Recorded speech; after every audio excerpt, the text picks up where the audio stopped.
श्री परमात्मने नमः। अध्याय 17 श्रद्धात्रय विभाग योग। अर्जुन उवाच ये शास्त्र विधिमृत्सृज्य यजन्ते श्रद्धयान्विता तेषां निष्ठा तु का कृष्ण सत्वमाहो रजस्तमः।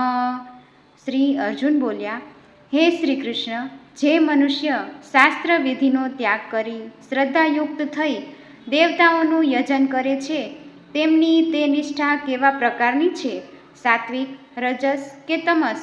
શ્રી ભગવાન બોલ્યા, મનુષ્યની જે સ્વાભાવિક શ્રદ્ધા હોય છે તે સાત્વિક, રજસ અને તમસ એમ 3 પ્રકારની હોય છે. હે ભારત, સર્વને પોતપોતાના પૂર્વ સંસ્કાર પ્રમાણે શ્રદ્ધા ઉત્પન્ન થાય છે.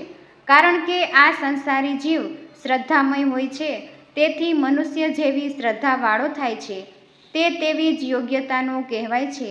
જેઓ સાત્વિક છે તેઓ દેવનું પૂજન કરે છે, જેઓ રજસ છે તેઓ યક્ષ રાક્ષસનું પૂજન કરે છે, અને તમસ છે તેઓ ભૂતગણ કે પ્રેતનું પૂજન કરે છે. દંભ અને અહંકાર તેમજ કામ અને પ્રીતિના બળથી યુક્ત એવા જે જનો શાસ્ત્ર વિરુદ્ધ ઘોર તપ કરે છે અને જે અવિવેકી જન દેહની ઇન્દ્રિયો અને દેહની અંદર રહેતા મને પણ કૃશ બનાવે છે તે આસુરી નિષ્ઠાવાળા છે એમ જ તું માન. પ્રત્યેકને મનગમતો આહાર પણ 3 પ્રકારનો હોય છે. તે જ રીતે યજ્ઞ, તપ અને દાન 3 પ્રકારના હોય છે. તે દાનના ભેદને હું તને કહી સંભળાવીશ. આયુષ્ય, બળ, સત્વ, આરોગ્ય, સુખ અને રુચિને વધારનાર રસદાર તથા ચિકાસવાળા, દેહને પુષ્ટિ આપનારા અને હૃદયને પ્રસન્નતા આપે એવા આહારો સાત્વિક મનુષ્યને પ્રિય હોય છે. અતિશય કડવા, ખારા, ખાટા, ગરમ, તીખા, રૂક્ષ, દાહક તથા દુઃખ, શોક અને રોગ ઉત્પન્ન કરે તેવા આહાર રજસોને પ્રિય હોય છે. કાચું પાકું, ઉતરી ગયેલું, વાસી, ગંધાતું, એઠું અને અપવિત્ર અન્ન તામસી પ્રકૃતિના મનુષ્યને પ્રિય લાગે છે. ફળની કામના ન રાખનાર મનુષ્ય પોતાનું કર્તવ્ય છે એમ સમજીને મનથી નિશ્ચય કરી જે શાસ્ત્રોક્ત વિધિ પ્રમાણે યજ્ઞ કરે છે તે સાત્વિક યજ્ઞ કહેવાય છે. હે ભરત શ્રેષ્ઠ, ફળની ઈચ્છાથી કેવળ દંભ કરવા માટે જે યજ્ઞ કરવામાં આવે છે તે રાજસ યજ્ઞ કહેવાય છે એમ તું સમજ. શાસ્ત્ર વિધિ રહિત, અન્નદાન રહિત, મંત્ર રહિત, દક્ષિણા રહિત અને શ્રદ્ધા રહિત જે યજ્ઞ કરવામાં આવે છે તે તામસ યજ્ઞ કહેવાય છે. દેવ, દ્વિજ, ગુરુ અને પ્રાજ્ઞનું પૂજન, પવિત્રતા, સરળતા, બ્રહ્મચર્ય અને અહિંસા એ શરીર સંબંધી તપ કહેવાય છે. કોઈનું મન ન દુભાય તેવું સત્ય, મધુર, સર્વને પ્રિય અને હિતકારક એવું વચન બોલવું તથા યથાવિધિ વેદ શાસ્ત્રનો અભ્યાસ કરવો તેને વાણીનું તપ કહેવાય છે. મનની પ્રસન્નતા, સૌજન્ય, મૌન, આત્મસંયમ અને અંતઃકરણની શુદ્ધિને માનસિક તપ કહેવાય છે. ફળની આશા વગર સમાહિત ચિત્તવાળા પુરુષે શ્રેષ્ઠ શ્રદ્ધાથી ઉપરોક્ત 3 રીતે આચરેલું તપ સાત્વિક તપ કહેવાય છે. અને જે તપ પોતાની સ્તુતિ, માન તથા પૂજાના હેતુથી કેવળ દંભથી કરવામાં આવે તેને રાજસ તપ કહેવાય છે. તે આ લોકમાં નાશવંત અને અનિશ્ચિત ફળવાળું છે.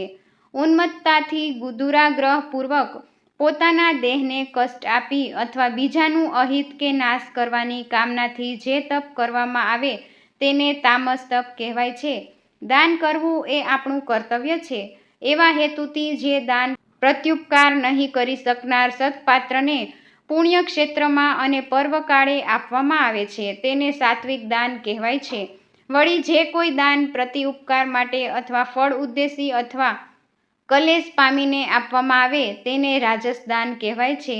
જે દાન સત્કાર રહિત, અપમાનપૂર્વક, અપવિત્ર જગામાં તથા કાળમાં અને અપાત્રને અપાય છે તે તામસ દાન કહેવાય છે.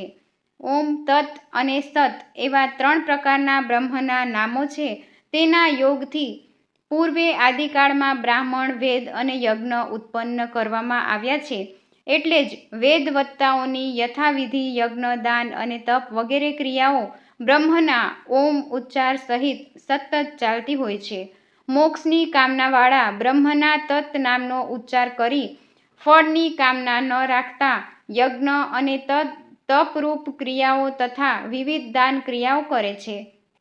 હે પાર્થ, સદ્ભાવમાં તથા સાધુભાવમાં સત એ પ્રમાણે એનો પ્રયોગ કરાય છે તથા માંગલિક કર્મમાં સત શબ્દનો પ્રયોગ કરવામાં આવે છે.